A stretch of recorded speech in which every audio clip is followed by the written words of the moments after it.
Hola, soy yo, Vicky. Otra vez, welcome to my channel, Learn Spanish with Vicky. In a previous video, I explained what a go-go verb was. It's a verb that in the first person, in the present tense, perhaps I didn't clarify that, ends in go.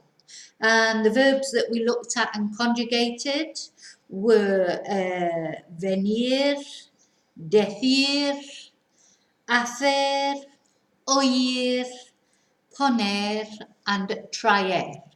And the example verb that we had was salir.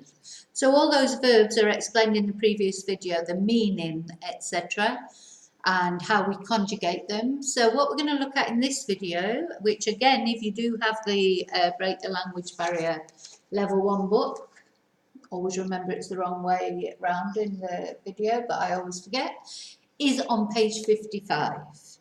So we've got a question and an answer. Each one uses one of those diphthong verbs that we conjugated in the previous video. What I'm going to do is I'm going to read out the question in English, and then I'm going to translate it into Spanish and answer it in Spanish for me.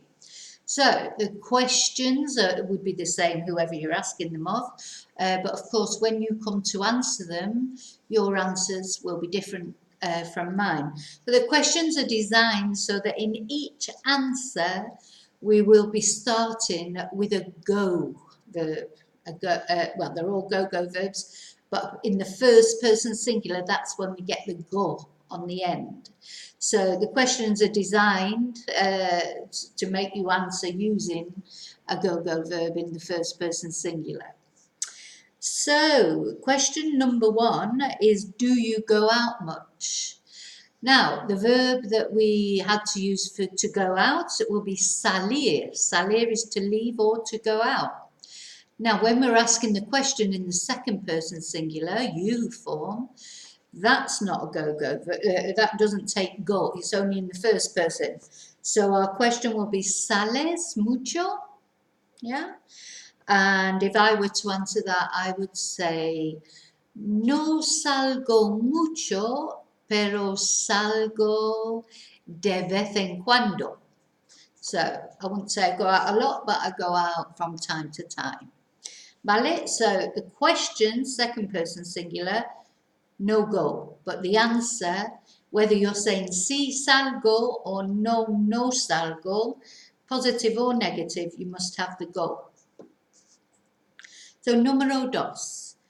How many brothers and sisters do you have?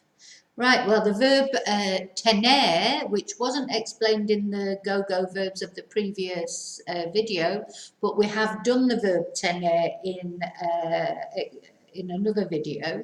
So tener is a go-go verb and a diphthong.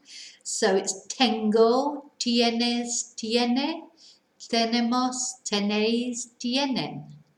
That's its conjugation. So the question, second person, ¿cuántos hermanos? Now, you might want to say ¿cuántos hermanos y hermanas tienes? In Spanish, you don't need to say the masculine and the feminine. You can just say ¿cuántos hermanos? Put it in the masculine, and that covers both. So ¿cuántos hermanos tienes?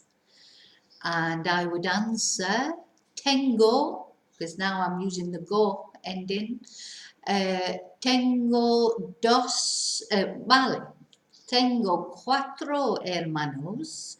So hermanos in that format is like siblings. So then I might go on to say, tengo dos hermanos y dos hermanas. Vale? So it's a little bit complex. So if I answer, I have 4 siblings. Tengo cuatro hermanos. But we wouldn't know from that whether it's brothers or sisters. And then I might go on to add dos hermanos y dos hermanas. ¿Vale? Vale. Okay. So, número 3. Who comes to your house on Sundays? So, the verb to come is venir. That was one of the verbs we conjugated. Quién viene. So, this would be third person singular. because it's a he or a she. So actually we won't be using the go ending on this one. ¿Quién viene a tu casa los domingos? And I would say, mi hijo viene a mi casa los domingos. Y número 4. What do you hear outside your house in the morning? So, ¿qué oyes? Yeah, what do you hear? Fuera de tu casa, outside your house, por la mañana, in the morning. And this one would take the go ending in the answer, because I would say, oigo los vecinos. And that is, I hear the neighbors. ¿Vale? Y número 5, what do you say to a Spaniard on their birthday? So, ¿qué dices? The verb to say or tell is decir. ¿Qué dices a un español en su cumpleaños? And I would say, digo, I say, feliz cumpleaños. Número 6, what do you normally put on your bedside table? So, ¿qué normalmente pones en tu mesita de noche? And I would say, because put, is poner, and I would say pongo, I put mi móvil y una botella de agua en mi mesita de noche. Y número 7, what do you normally make for lunch on Sunday? ¿Qué normalmente haces para comer o para la comida los domingos or el domingo? And I would say hago, so the verb hacer is to do or make. In the first person it's hago, H-A-G-O. We don't pronounce the H, so it's just hago. Hago paella para comer los domingos. Número 8, do you have a dog? ¿Tienes un perro? And I would say, sí, tengo 2 perros. Número 9, what do you say when you are angry? So, the verb to say is decir.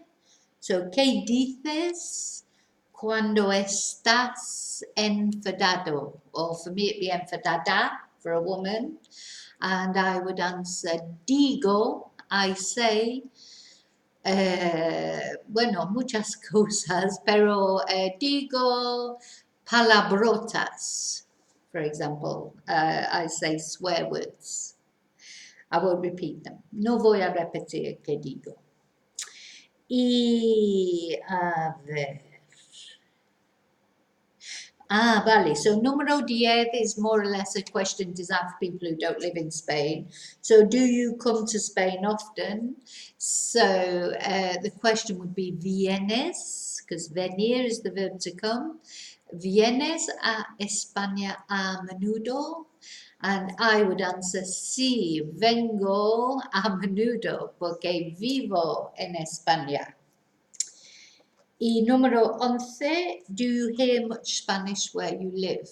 So again, it's this funny little verb, oír, to hear. ¿Oyes mucho español donde vives? And I would say, sí, oigo mucho español porque vivo en un pueblo español, because I do live in a Spanish village. Vale, where do you put your keys in the house? So again, this is the verb put. So, ¿dónde pones tus llaves or las llaves en la casa? And I would say, pongo las llaves en un gancho. I put the keys or mis llaves, I could say my keys, on a hook, en un gancho. Y número 13, when do you make a paella? Cuando haces una paella? And I would say, hago paella o una paella de vez en cuando. Yeah, once in a while.